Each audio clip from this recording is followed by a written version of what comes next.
জাতীয়তাবাদী ছাত্র দলের স্যার প্রমাণ হলের সাহিত্য এবং প্রকাশনা সম্পাদক সাম্যকে যেভাবে সন্ত্রাসীরা উপযুক্ত করে ছুরিকাঘাত করে হত্যা করেছে, এই ঘটনায় প্রমাণিত হয় যে ঢাকা বিশ্ববিদ্যালয়ের যে সাধারণ শিক্ষার্থীরা কেউ আর এখন পর্যন্ত নিরাপদ নয়। এর আগে আপনারা দেখেছেন 5 আগস্ট, পরবর্তী সময়ে আপনারা দেখেছেন ঢাকা বিশ্ববিদ্যালয়ের সবুজ চত্বরে কিভাবে তোফাজ্জল নামের একজন মানসিক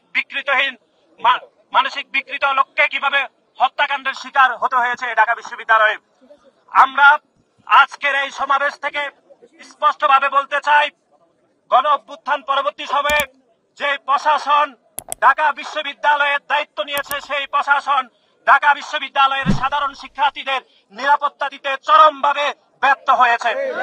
আমরা সাম্যের হত্যাকারীদের গ্রেপ্তারের এবং বিচার দাবি করছি এবং একই সাথে ঢাকা বিশ্ববিদ্যালয়ে মাননীয় প্রক্টর, যিনি ঢাকা বিশ্ববিদ্যালয়ের প্রতিটি শিক্ষার্থীর নিরাপত্তা নিশ্চিতের দায়িত্ব রয়েছেন, তার এই যে নিরাপত্তা দিতে তিনি ব্যর্থ হয়েছেন, সেজন্য আমরা মাননীয় প্রক্টরের পদত্যাগ দাবি করছি।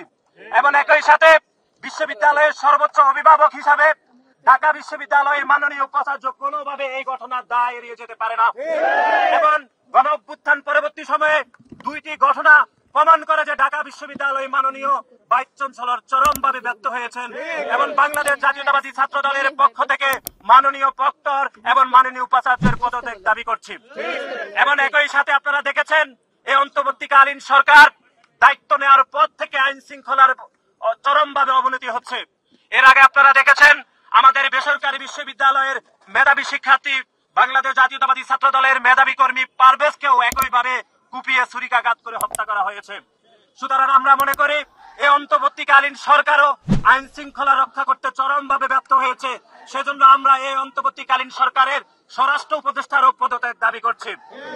এবং আপনারা দেখেছেন বাংলাদেশ জাতীয়তাবাদী ছাত্র দল দীর্ঘ 5 দশকেরও বেশি সময় ধরে এদেশের শিক্ষার্থীদের অধিকার আদায়ের জন্য এবং গণতান্ত্রিক আন্দোলনে আমরা আপোষহীন সংগ্রাম করেছি। এবং গত জুলাই এবং আগস্টে বাংলাদেশের একমাত্র ছাত্র সংগঠন হিসাবে বাংলাদেশ জাতীয়তাবাদী ছাত্র দলের 100-এরও অধিক নেতাকর্মী এই জুলাই এবং আগস্টে যারা শহীদ হয়েছেন। কিন্তু তার পরবর্তী সময়ে আমরা দেখছি বাংলাদেশ জাতীয়তাবাদী ছাত্র দলের এই গণতান্ত্রিক যাত্রাকে ব্যাহত করার জন্য বাংলাদেশ জাতীয়তাবাদী ছাত্র দলের নেতাকর্মীদেরকে টার্গেট করে হত্যাকাণ্ডের শিকার করা হচ্ছে। এবং গতকাল যে সাম্যকে হত্যা করা হয়েছে, এর আগে বেসরকারি বিশ্ববিদ্যালয় ছাত্র দলের পারভেজকে হত্যা করা হয়েছে, 2টি হত্যাকাণ্ডের ধরন কিন্তু একই, যে ছুরিকাঘাত করে তাদেরকে হত্যা করা হয়েছে। সুতরাং আমরা মনে করছি পারভেজের হত্যাকাণ্ড এবং সাম্যের হত্যাকাণ্ড এটি পরিকল্পিত হত্যাকাণ্ড কিনা, এটি আইন শৃঙ্খলা রক্ষাকারী বাহিনীকে খতিয়ে দেখার আমরা উদাত্ত আহ্বান জানাচ্ছি।